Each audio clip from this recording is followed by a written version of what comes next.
Hello friends, माझे केस पाहताय किती छान झालेले आहेत. खूप दिवसांनी शूटिंगमुळे सारखं स्ट्रेटनिंग येते करून केस खूप खराब झाले होते.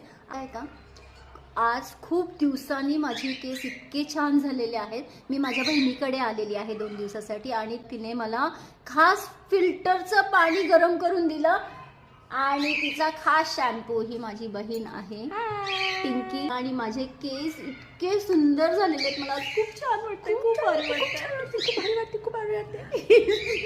घेतली की हेअर कट पण केलेला आहे. ती थोडी फ्री आहे ना, त्यामुळे म्हटलं उरकून घे. Thank you thank you thank you. तुम्ही पाहू शकता किती छान झाले. मला ह्यावरून हे लक्षात आलं की जर आपण आपले केस धुताना फिल्टरचं पाणी वापरलं तर आपले केस नक्कीच खूप छान होतात. माझे तर खूप छान झाले वाटतं ना.